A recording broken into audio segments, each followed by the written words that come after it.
Hello and welcome to the last day of our 21 days ABC Habits Challenge. This is day 21 and our habit for today is single-mindedness and single-handedness. So all we've learned this past 21 days is bordered on self-discipline in mind and in body. The reason for this is to increase personal effectiveness and optimize personal results. So discipline is your ability to follow a code or behavior. It is difficult to achieve but very beneficial. The practice of single-mindedness and single-handedness will help you achieve this.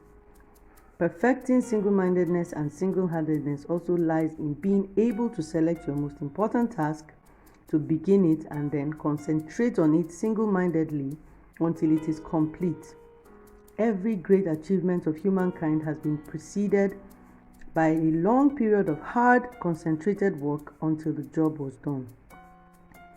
It has been estimated that the tendency to start and stop a task, to pick it up, put it down, and come back to it, can increase the time necessary to complete that task by as much as 500%. Each time you return to it, it's like starting all over to overcome inertia and build momentum. To concentrate single-mindedly and single-handedly, you can complete your tasks faster. The more you discipline yourself to work non-stop on a single task, the more you move forward along the efficiency curve, getting more and more high-quality work in less and less time. Albert Hubbard says, self-discipline is the ability to make yourself do what you should do, when you should do it, whether you feel like it or not. Success is equals to self-discipline, self-mastery, self-control, which brings about character and competence. And that is what makes you more effective, more productive, more successful. One key word and habit that facilitates self-discipline is called persistence. It's persistence, which is actually self-discipline in action.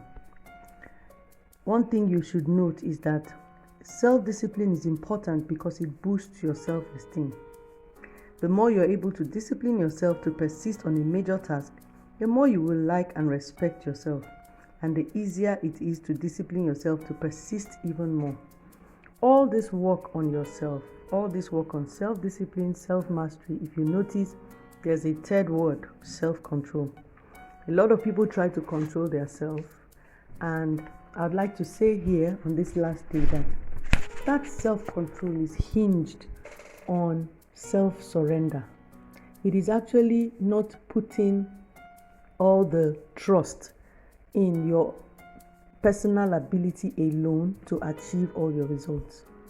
You know, we are not beings without a creator. We have a creator. And actually in his pattern, self-control, self-discipline, self-mastery, all is hinged on self-surrender. So what do I mean? Surrendering to the power that can help you control yourself, because naturally speaking, everything we have learned, personally speaking, you might not be able to achieve it. It requires your attention, it requires your single-handedness and your single-mindedness, but the trust in achievement must be placed on a power higher than you. If not, everything is going to come crashing. I had to put this in here because sometimes people trust in themselves. They trust in their ability to do things.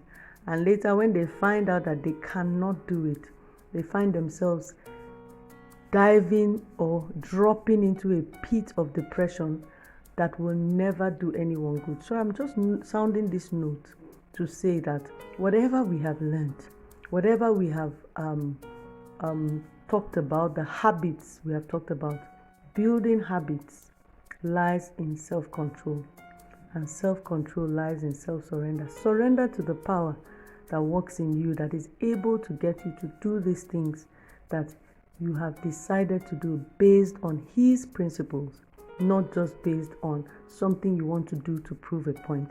So always remember this, that it's not by power, it's not by might, but by the Spirit of God, and you can do all things through God or Christ that strengthens you. I just needed to put that inside here so that you will not be misled, by trusting in yourself, trusting in your ability alone, but doing what you need to do, fully dependent and trusting on the power of God inside you. So for assignments, take action. Trust God. Resolve today to select your most important task or project that you could complete and launch into it, trusting God. Once you start your most important task, discipline yourself to persevere without diversion or distraction until it is 100% complete. See it as a test to determine whether you're the kind of person who can make a decision to complete something and then carry it out. Once you begin, refuse to stop until the job is finished. Self-control, self-discipline, self-mastery is possible, but you don't do it by your power or by your might. You do it by the power of God that works in you.